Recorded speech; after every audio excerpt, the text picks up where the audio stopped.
Okay, hello my darlings. So if you're receiving this video, this is probably because you indicated interest in being and checking out a webinar on inflammation that I mentioned that was connected to USANA. And so at any rate, I am just going to share information about inflammation that I have personally researched that might be of use to you. Okay, so this is actually going to go a little more in depth than what was discussed on that webinar. All right, so one thing, a lot of people tend to be reactive versus proactive around their health. So often people think like, well, if there isn't a problem, if I'm not being told that there's something that needs to go on, I don't need to do anything. And so if you are someone that loves tests and you want to find out if you have inflammation in your body, which most people do if you're not doing something proactively, there's 7 things, we'll talk about them at the end. There's something called a C-reactive protein test. And so basically it measures hidden inflammation, okay? So if you are someone that likes results that are measured and quantifiable versus either feeling fine or not really recognizing a symptom, which may be illuminated in our little discussion here, I would encourage you to check that test out. Talk to your doctor about that C-reactive protein test, okay? Because basically inflammation is a problem in our culture, in our society. Every modern disease is caused or affected by it. So if the immune system and its ability to quell inflammation is impaired, that's when we experience illness and premature aging, okay? This is what most people die of, are inflammatory diseases, all right? So there are 2 types of inflammation. There is the beneficial kind, the acute, short-lived, kind of intense inflammation. So when we have a sore throat, if we have a rash, if we break out in hives, if we sprain our ankle, inflammation comes to be. And basically it's the body's defense system for infection and trauma. Yay for that. But when it's out of control, that is not good. So when we have too much inflammation in our body, we experience things like allergies, rheumatoid arthritis, autoimmune diseases, things like asthma. All of these things often seem benign for people, and they're not. They're markers of where we are kind of along a continuum or along a spectrum, all right?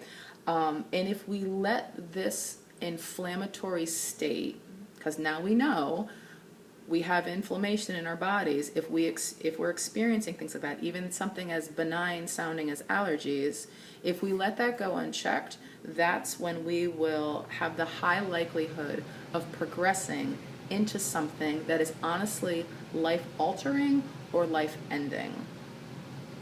Okay, so so hidden inflammation, the root of all chronic diseases, so heart disease, obesity. It's not just about the size of your pants. Diabetes, dementia, even depression, cancer, and even autism. So these are all inflammatory situations. There was a study done, this is again just in an article that I came across, about healthy elderly people. And they found those, so healthy in quotes, like everything is good, I feel great, I feel fine. They found those with the highest level of C-reactive protein, this thing that you can test for if you so have a desire to, and interleukin 6, C-reactive protein and interleukin 6, which are 2 markers of systemic inflammation. These people, the ones that had the highest amount, were 260% more likely to die in the next 4 years. That is crazy. And it's really crazy when people think everything is fine and then suddenly it's not.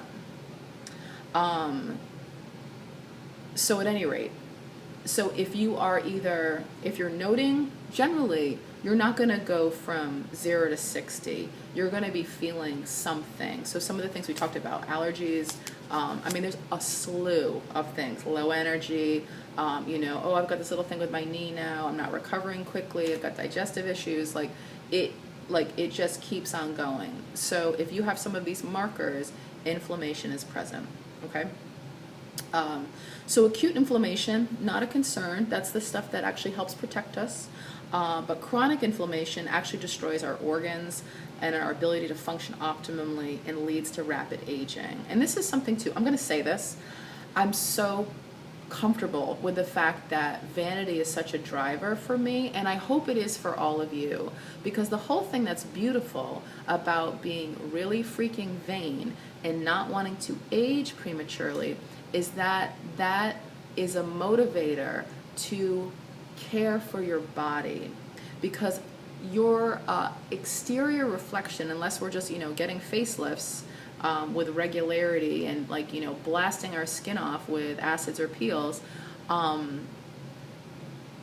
unless we're treating our whole organism in a way that reduces inflammation, that's really the way to help prevent premature aging, which shows up inside our body as well as, thankfully, outside our body as well, which is really quite exciting as far as I'm concerned.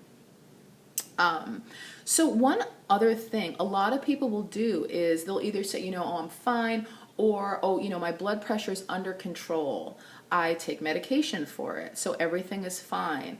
And that is really disconcerting, actually. Once you start to kind of peel away some of the layers of this onion, it's actually quite foolhardy and almost a little, I don't want to say negligent on the doctor's part to just kind of stick a little Band-Aid over something that is an indication of something systemic and chronic that is not changing based on this medication that kind of masks the symptoms.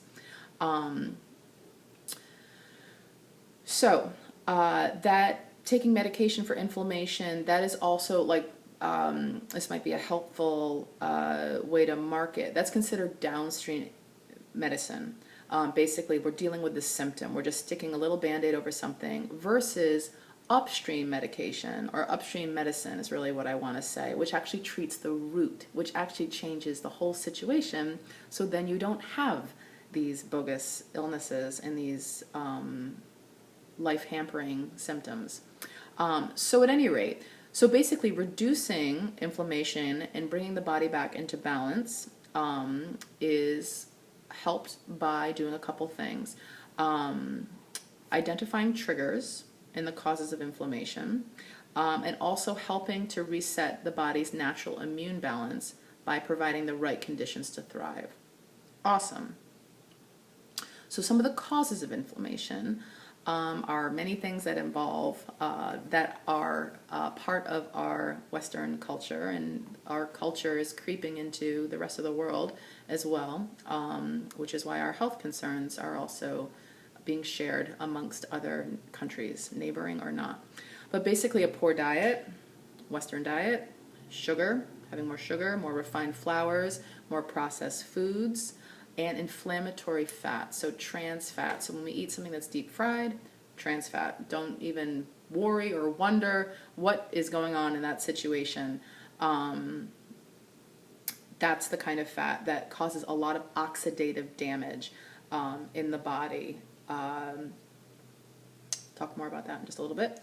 Lack of exercise, stress, frequently a function, part of our modern day. Hidden or chronic infections with viruses, bacteria, yeasts, or parasites. That often is kind of in the gut. Hidden allergens from food or the environment. So different preservatives or an abundance of gluten is typically a frequent one. Or, toxins in our environment. Toxins such as mercury and pesticides, so again, our environment and our food. And then mold toxins and other allergens. So whether that's in our home or again in our food. Okay, so awesome, right? Yes. So what to do in addition to offset these things? So 7 steps to reducing inflammation, should you so wish to do such a thing. Number 1 is whole foods. So there's really 2 main routes as far as I'm concerned in terms of a healthful diet. So either people are aiming to eat low glycemic. These are the bulk of the population. Obviously, there's countless types of diets, but if you are aimed at either eating low glycemically, which means that you are aimed at eating foods that are high in fiber, having an abundance of vegetables, having maybe leaner meats, some amount of fruit, healthy fats as well, but we'll talk about that in a second.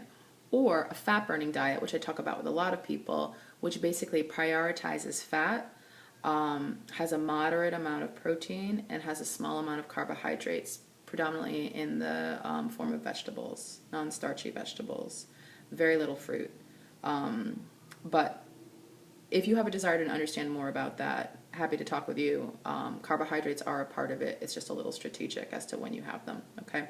But both of those diets tend to help with inflammation.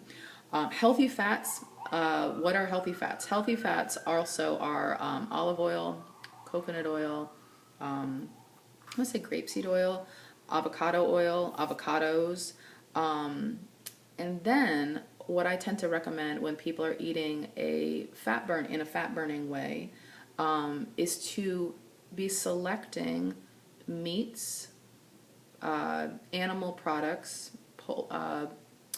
fish that are grass-fed, pasture-raised, wild-caught. And the whole deal with that is that when we eat animals that are factory farmed, including fish, when they are fed the food that they're not intended to eat, they get sick. They, like us, they have inflammation in their body.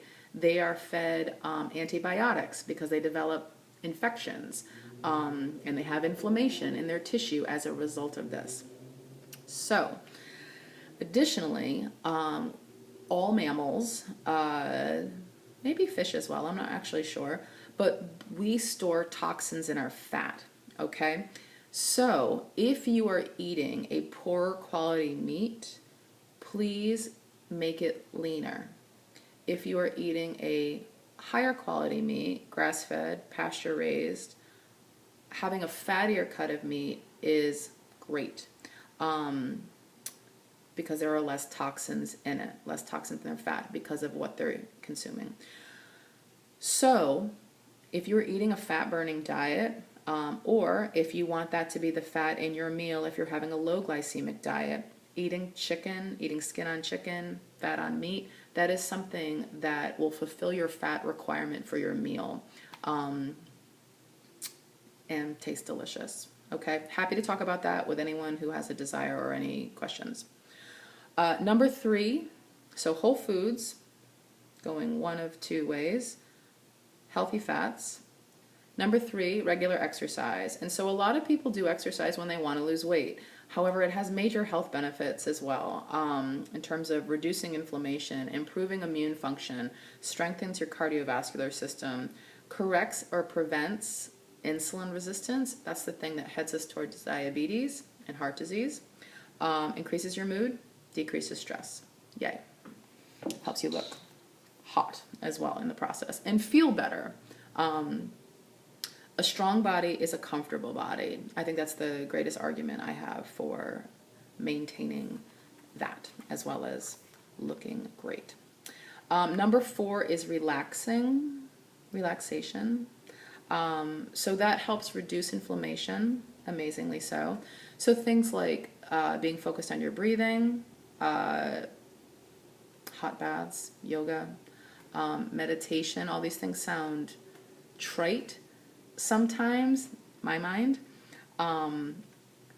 Additionally, if that feels challenging to slow down and or fit into your day, think about or reduce certain things from your world. Think about pleasure. I feel like that is very attractive to most. We like things that feel good. We like things that make us laugh, or that delight us to some degree. And that is something that greatly reduces the stress response in our bodies. Okay? And stress is something that raises cortisol levels, which packs on belly fat, which certainly increases inflammation, and a host of other things that aren't beneficial. Number 5 is avoiding allergens. So things like gluten and dairy tend to be common culprits. But again, with dairy in particular, if you're eating dairy from grass-fed cows, the likelihood of inflammation is going to be reduced. And there may be digestive issues on your end, but typically, we're going to talk about this in just a second, it's because you have a weakened system. So all of these things work together, and what ends up happening is a rising tide raises all boats. So basically everything gets better, which is so exciting. Okay, number 6, heal your gut using probiotics, digestive enzymes. That's amazing. Basically, that's going to help with digestion and improve the balance of healthy bacteria in your gut, which reduces inflammation. So probiotics are amazing to kind of help tip the scales in terms of the type of bacteria that you want, help your nutrients be more highly absorbed. And digestive enzymes are something that can either help your body break down troublesome food, or if you eat them in between your meals, they help eat up nasty bacteria that you don't want. Okay, so that's awesome. And then number 7 is supplementation. So if you are receiving this, you are probably using USANA's products.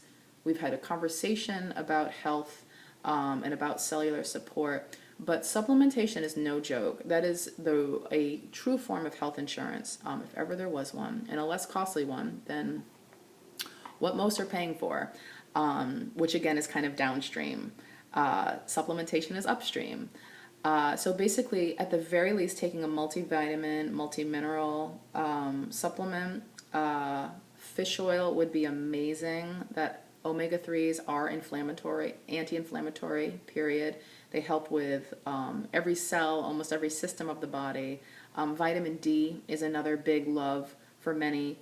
And that is something that kind of, again, across the board helps with mood, bones, heart, brain, and there are many, many other supplements that target either certain systems, certain organs. So depending on your particular needs, you might need something different than, or in addition to one of those 3 things. But the whole thing is that that is an amazing foundation to give yourself daily. And pretty much the other thing too, a lot of people say like, oh, I have a good diet. Well, the whole deal with getting nutrition from our food is that our food supply is just so compromised, and our soil is so nutrient depleted that it's pretty impossible to get what we optimally need, as well as dealing with the additional onslaughts of our environment and our culture in terms of stress, pollutants. And then the other thing too is, we do stuff that's maybe not quite ideal, like, expose ourselves to sun, drink alcohol, enjoy cake periodically. Maybe we exercise quite a bit. All of these things burden our body. And so if you are doing something and then dealing with a more nutrient depleted food source, it's just kind of a losing battle. So using pharmaceutical grade supplementation, because you are ensuring that you're getting what you're paying for, and then basically getting connected to a company. This is why I choose USANA, that has, what do I want to say, rigorous manufacturing standards, in-house manufacturing standards, an FDA registered facility that things are being manufactured in, as well as quality raw materials, so materials that are checked for contaminants. They are checked to be pure. They are certified to be, and then they're checked again before they are used. They're quarantined. They do all kinds of crazy stuff to ensure safety and potency and purity in their products. And then the end of the line is, does it actually do something? So most people, if you take something and you notice no benefit, you notice no change, whether it's if you come from a pretty good place and you either generally, the worse off you are, the more benefit you'll feel when you use something that is actually helpful. But if you're kind of in good standing, everything is all right, what you might notice is, I have a little more energy. Ooh, I recover a little faster. Oh, everyone else at the office got sick and I didn't. As well as not having some of the inflammatory situations that we talked about, allergies, asthma. I forgot what else there was. Yes, achy knees, stuff like that.